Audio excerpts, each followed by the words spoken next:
Welcome dear rockets, कैसे हैं आप सभी। तो आज हम लेकर आ गए हैं my father is strange series का पार्ट 5। तो अब चलते हैं सीरीज के अंदर, जहां जोई के अपार्टमेंट के बाहर बैन खड़ा होता है, लेकिन जोई उन्हें इग्नोर करके चला जाता है। यहाँ से बैन जोई के पीछे पीछे जाते हैं और जोई से कहते हैं कि बेटा क्या हम 1 मिनट बात कर सकते हैं। तो जोई तो बड़े गुस्से में कह देता है कि अरे आप हैं कौन, मैं आपको जानता तक नहीं, इसलिए मुझे लगता है कि बात करने की जरूरत ही नहीं है। इस तरह बोलकर जोई अपने अपार्टमेंट के अंदर चला जाता है और बेचारा बैन बार बार बेल बजाते बजाते दरवाजा खटखटाते रहता है, लेकिन जोई उनकी एक नहीं सुनता। फिर थक हार के बैन वापस चले जाते हैं। अब यहाँ जोई के पास बस उसका दोस्त टर्टल बचा हुआ है, जिससे जोई बात करता है। अब अगले दिन की बात है कि बैन जोई के लिए खाना लेकर फिर से जोई के अपार्टमेंट में आता है। फिर बेल बजाता है, लेकिन जोई फिर भी दरवाजा नहीं खोलता। वो आराम से शावर लेता है और तैयार होता है, लेकिन जाने से पहले मॉनिटर चेक करता है और देखता है कि बैन अभी तक वहाँ पर खड़ा है कि चला गया। फिर वो बिल्डिंग सिक्योरिटी को कॉल करता है और कहता है कि भाई इन्हें यहाँ से हटा दो यार, मुझे जाना है। सिक्योरिटी वाले आते हैं और बैन को लेकर चले जाते हैं। आगे दोस्तों, पहली बार हना सुबह ब्रेकफास्ट बनाती है और सबको बड़े प्यार से खिलाती है। फिर नीना हना से पूछती है कि बेटा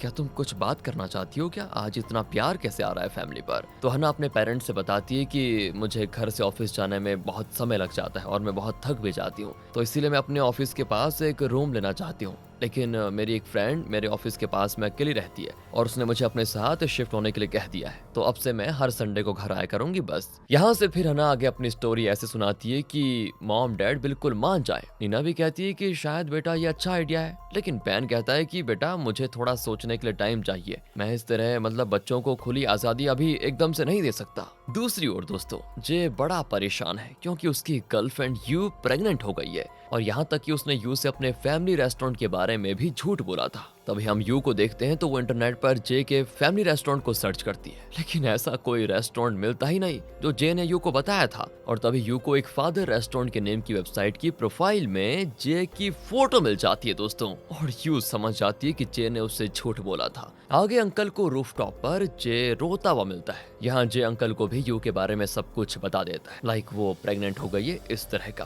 अंकल को तो इतना गुस्सा आता है कि वो जे को डांट लगा देते हैं। दूसरी ओर दोस्तों, शियोल को दिखाते हैं, वो कमरे में पढ़ाई कर रहा होता है। तभी रेहा उसका दरवाजा खटखटाती है। वो तो ये चेक करने आई थी कि शियोल के कपड़े कल की शादी के लिए ठीक हैं भी या नहीं। वो कह देती है कि सुनो थोड़ा ब्रांडेड कपड़े पहन कर आना। इधर बयून फैमिली में एक मीटिंग रखी जाती है क्योंकि यहाँ पर डिस्कस होने वाला है कि हना को उसके दोस्त के साथ शिफ्ट होने के लिए भेजा जाएगा या नहीं। लेकिन यहाँ मिया अपनी बहन के लिए बड़ी खुश होती है, लेकिन रेहा के भी कुछ क्वेश्चंस होते हैं, लाइक क्या वो हना का बैग ले सकती है, क्या वो हना का रूम ले सकती है। और जब हना अपना बैग देने से मना करती है तो रेहा तुरंत उसके अगेंस्ट हो जाती है। ऊपर से जे भी मना करता है और कहता है कि दुनिया बहुत डेंजरस है और बड़े भाई होने के नाते इस बात के मैं बिल्कुल खिलाफ हूँ। फिर नीना कहती है कि जो भी बैन का डिसीजन होगा वही मेरा भी होगा। तो बैन भी कह देता है कि मैं भी इसका अगेंस्ट हूँ और इस तरह मीटिंग होती है खत्म। फिर रात को नीना बैन से कहती है कि अरे सुनो ना, थोड़ा अपना डिसीजन के बारे में फिर से सोच लो, क्योंकि जब वो ड्यूटी से घर आती है तो मैं रोज उसका मुरझाया हुआ फेस देखती हूँ और मैं जानती हूँ कि हना बड़ी हो गई है और रिस्पॉन्सिबल भी है। बैन तो बस दोस्तों उसकी बातें सुनता रहता है, कोई जवाब नहीं देता। अगले दिन की बात है दोस्तों, नीना हना को समझाती है कि तुम्हारे डैड तुम्हारे लिए इमोशनल है, क्योंकि जब तुम पैदा हुई तो वो जमीन आसमान करके एक रोए थे और अब अचानक से तुम बाहर शिफ्ट होने को बोल रही हो ना, तो उन्हें ज्यादा चिंता हो रही है तुम्हारी।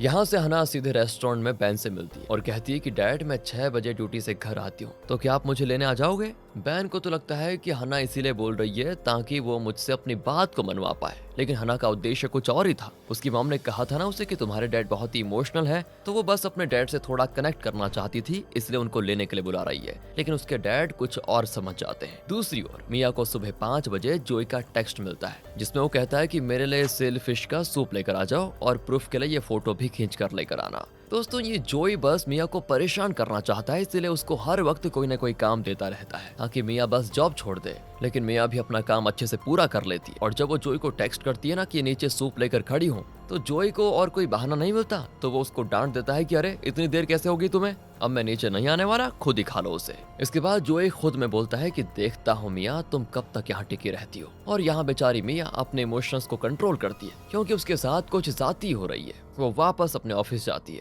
आगे दोस्तों हम रेहा को देखते हैं जो लॉबी में शियोल का इंतजार कर रही है और फिर शियोल मारता है मस्त एंट्री शियोल को देखकर रेहा के चेहरे पे तो मुस्कान आ जाती है और जब रेहा अपने एक्स बॉयफ्रेंड और उसकी ब्राइड को कॉन्ग्रेचुलेशंस देने जाती है तो उसका एक्स तो बड़ा रूड बन जाता है और रेहा के वेट को लेकर कमेंट्स पास करता है। तभी शियोल हीरो की तरह रेहा के पास आकर एक्स बॉयफ्रेंड से कहता है कि तुम मेरी गर्लफ्रेंड से दोबारा ऐसे बात मत करना और ना ही उसे दोबारा कांटेक्ट करने की कोशिश करना, समझे। फिर क्या था, रेहा का तो दिल गार्डन गार्डन हो जाता है और रेहा और शियोल को देखकर फोटोग्राफर भी उससे काफी इंप्रेस हो जाता है। कहता है कि तुम दोनों बड़े अच्छे कपल लग रहे हो, आओ एक बढ़िया सी फोटो ले लो। फिर उन्हें दूल्हा दुल्हन के साथ भी एक फोटो खिंचवाने के लिए बोल देता है। इधर दोस्तों बैन को दिखाते हैं, वो स्टेशन पर हना का इंतजार कर रहा होता है क्योंकि हना ने सुबह कहा था ना कि मुझे लेने के लिए आ जाना। और जब हना काम से निकलती है तो बैन उससे कहता है कि तुम हमारे लिए हमेशा एक छोटी बच्ची ही रहोगी बेटा, लेकिन अब तुम कह रही हो कि मुझे अपने दोस्त के साथ शिफ्ट होना है तो मैं हाँ कर देता हूँ उसके लिए। हना भी काफी खुश हो जाती है। वो अपना पर्स बैन के हाथ में देकर बैन का हाथ पकड़ के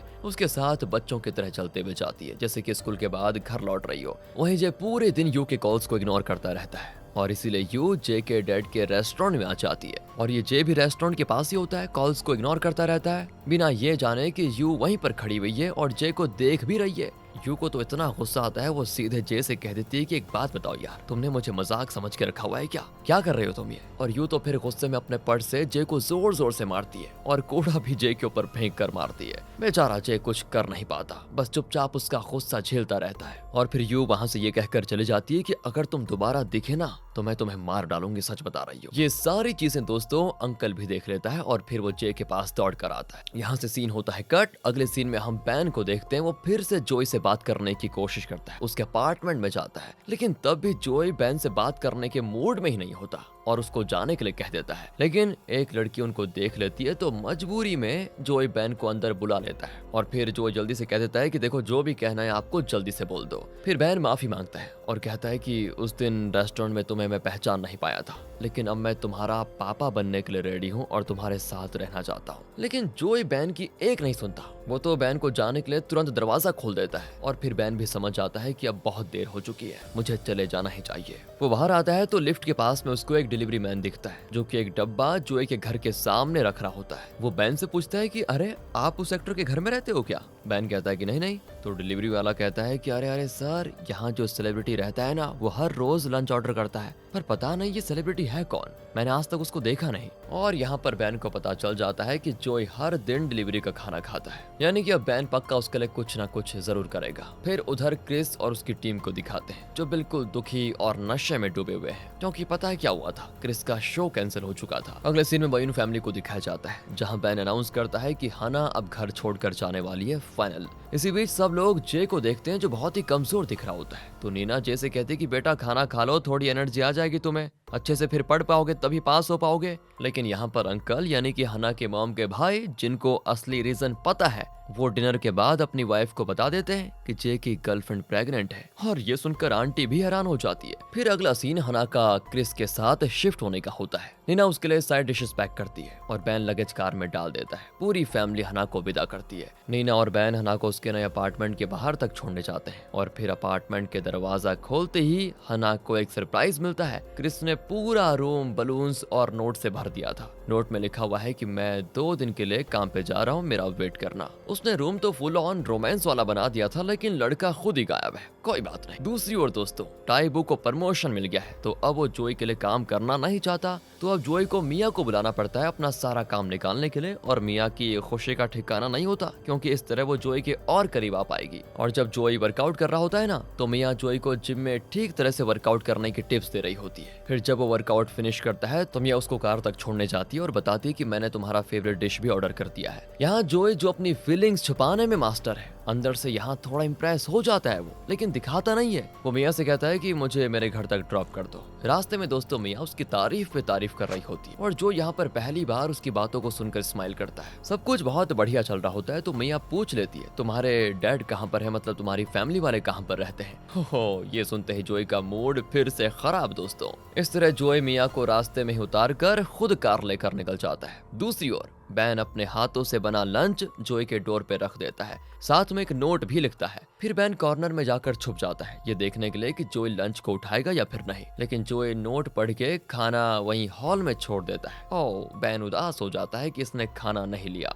आगे रेहा को देखते हैं जो शियोल का वेट कर रही होती है, और जैसे ही वो आता है ना, रेहा उसे कॉफी शॉप चलने के लिए कह देती है। शियोल तो सीधा कहता है कि तुम मुझे अपनी फीलिंग्स के बारे में बताने वाली हो ना वैसे। ये सुनकर रेहा थोड़ी शॉक में हाँ बोलती है, लेकिन तभी शियोल कहता है कि नहीं नहीं, मुझे मत बोलना क्योंकि मैं किसी और से प्यार करता हूँ। रेहा एकदम शॉक और ब्लैंक। यहाँ से सीन चेंज होता है और हम लैंडलेडी बिया को और उसके पति को देखते हैं जो दोनों टीवी देख रहे हैं। और यहाँ भी दोस्तों इन दोनों की नोक झोंक चलती रहती है, बस टीवी रिमोट के लिए लड़ते रहते हैं दोनों। आगे इधर जे यू के अपार्टमेंट के बाहर यू का इंतजार कर रहा होता है, और जब यू को अपने पेट में बहुत दर्द होता है ना, तो जे तो बिल्कुल हीरो मोड में आकर उसको उठाता है और सीधे लेकर जाता है हॉस्पिटल। फाइनली मेडिकल केयर के बाद यू को रेस्ट लेने के लिए घर भेज दिया जाता है। यहाँ जे यू का इतना ख्याल रखता है ना जैसे कि वो एकदम परफेक्ट पति हो। यू उससे पूछती है कि तुमने मुझे कॉल क्यों नहीं किया था, तो जे सीधा जवाब देता है कि यार तुमने बोला था ना मत करना। और तब यू समझाती है कि अरे मेरे बोलने का मतलब था कि जब तक फोन उठा न लूं तब तक कॉल करते रहना मतलब। और अब यहाँ पर दोनों ये डिस्कस करते हैं कि पहले एग्जाम देना है, फिर पेरेंट्स को बताना है और बेबी के पहले शादी भी करनी है। फिर दोनों यहाँ पर अच्छा वाला हक करते हैं, उनके बीच सब कुछ पहले जैसा ठीक हो जाता है। अब आगे दिखाते हैं तो जे के एग्जाम को सिर्फ 2 दिन बचे हुए हैं और बंदा इतनी मेहनत कर रहा है, बताओ यार। दूसरी ओर बैन अभी भी जोई के लिए रोज लंच बॉक्स बनाकर डोर पर छोड़ देता है, लेकिन जोई उसके अंदर का एटीट्यूड अभी भी सेम ही है, वो बॉक्स को हाथ तक नहीं लगाता। अब आगे हना ड्यूटी से क्रिस के अपार्टमेंट में आती है और देखती है कि क्रिस तो फुल ऑन रोमांस मूड में एक रोज मुंह में दबाए और डिनर भी बना कर बैठा हुआ है हना के लिए। फिर हना क्रिस को घर में रहने के रूल समझाती है। अपार्टमेंट में कोई फैमिली मेंबर्स अलाउड नहीं है और हना क्रिस के रोमांस के सपने तोड़ कर कह देती है कि सुनो,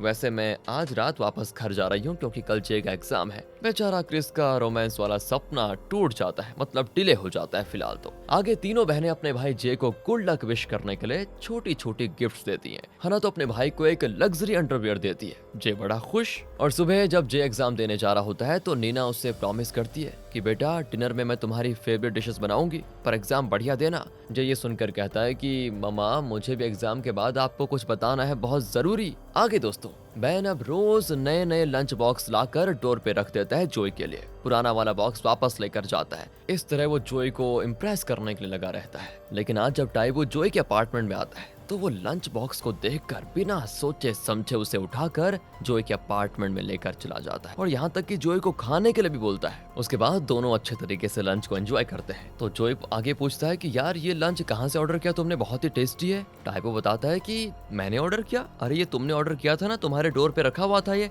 और तुम मुझसे पूछ रहे हो कि मैं इसे कहाँ से लेकर आया। वाह यार। ओ, जोई समझ जाता है कि ये पक्का बैन का लाया हुआ ही लंच बॉक्स है। जोई का फिर से मूड खराब, लेकिन खाना ऑलमोस्ट खत्म ही हो गया था और टेस्टी भी था। तो जोई सोचता है कि खाना ही तो है, इसमें कौन सी बड़ी बात है। फिर से जोई आगे खाने को कंटिन्यू करता है। यहाँ एग्जाम के बाद जे घर आता है जहाँ पूरी फैमिली उसका इंतजार कर रही होती है, लेकिन बेचारा जे अंदर से बड़ी टेंशन में होता है क्योंकि अब उसे अपनी मॉम डैड को अपनी गर्लफ्रेंड यू के बारे में सब कुछ सच सच बताना है। नीना उससे डायरेक्टली पूछती है कि बेटा क्या हो गया है तुमको, कुछ बोलो भी। लेकिन जे अपने पेरेंट्स से कुछ नहीं बोल पाता और फिर अपनी गर्लफ्रेंड यू का भी कॉल नहीं उठाता। लेकिन यू इस बार वेट नहीं करती, सीधा रेस्टोरेंट जाकर बहन से मिलती है। बहन तो पहले सरप्राइज होता है और फिर नीना को भी रेस्टोरेंट में बुला लेता है। दोनों यू के सामने बैठे होते हैं। फिर यू बताती है, सुनिए अंकल आंटी, मैं जे की गर्लफ्रेंड हूँ, मैं प्रेग्नेंट भी हूँ और मेरे पेट में जे का बच्चा भी है।